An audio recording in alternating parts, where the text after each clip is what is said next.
বাংলাদেশের ব্যাংকিং খাতে বেশ কিছুদিন যাবৎ খারাপ অবস্থা বিরাজ করছে। তার মধ্যে আরও একটি খবর আসলো, আরও 6টি ব্যাংকের মধ্যে ভয়াবহ সংকটে পড়েছে এই বিশেষায়িত ব্যাংক।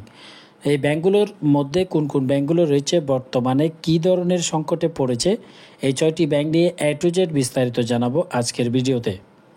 ঋণ বিতরণের সময় নানা হয়রানি, কেন্দ্রীয় ব্যাংকের নির্দেশনা, বরং এই ঋণের নামে চলছে লাগামহীন লুটপাট।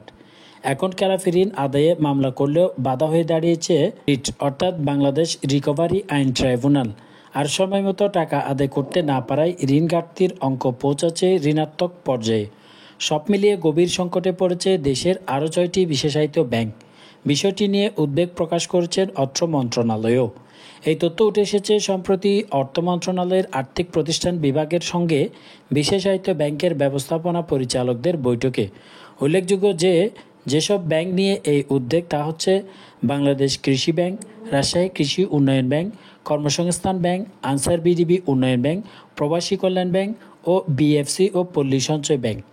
বৈঠকে প্রতিটি ব্যাংকে খেলাপি ঋণ আদায়ের নতুন কর্মপরিকল্পনা গ্রহণের নির্দেশ দেওয়া হয় এবং প্রতি 3 মাস পর সে পরিকল্পনার অগ্রগতি অর্থ বিভাগে দাখিলের নির্দেশ দেন সংশ্লিষ্টরা। অর্থ মন্ত্রণালয়ের প্রধান উপদেষ্টার বিশেষ সহকারী ডক্টর আনিসুজ্জামান চৌধুরী গণমাধ্যমকে বলেন, ব্যাংকগুলোর ফাংশনগুলো যথাযথভাবে কাজ না করাতেই এমন দুরবস্থা সৃষ্টি হয়েছে।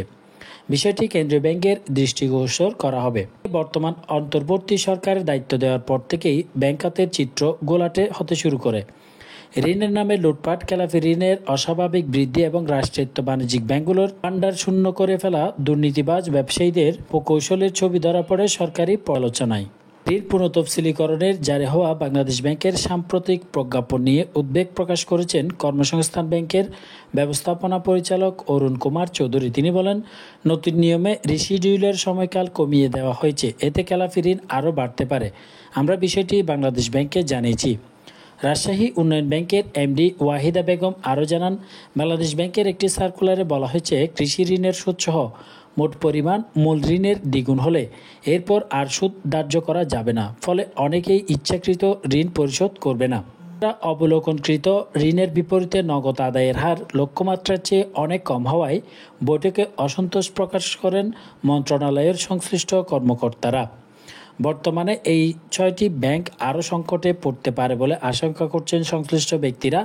এই 6টি ব্যাংকের তথ্যচিত্র অনুযায়ী বলা হচ্ছে, সবচেয়ে বেশি ভয়াবহ সংকটে পড়েছে এই 6টি ব্যাংক। অর্থাৎ বর্তমানে যে সমস্যাগ্রস্ত 6টি ব্যাংক রয়েছে তার সাথে আরও 6টি ব্যাংক যুক্ত হলো দুর্বল ব্যাংকের তালিকায়। এই ব্যাংকগুলোর ঋণ খেলাপির পরিমাণ বর্তমানে যে সমস্যাগুলো চলছে তার চেয়েও দ্বিগুণ হতে পারে বলে ধারণা করা হচ্ছে সকলের। সুতরাং আমরা আশা করছি খুব শীঘ্রই এই সমস্ত ব্যাংকের যে সমস্যা তার সমাধান করা হবে।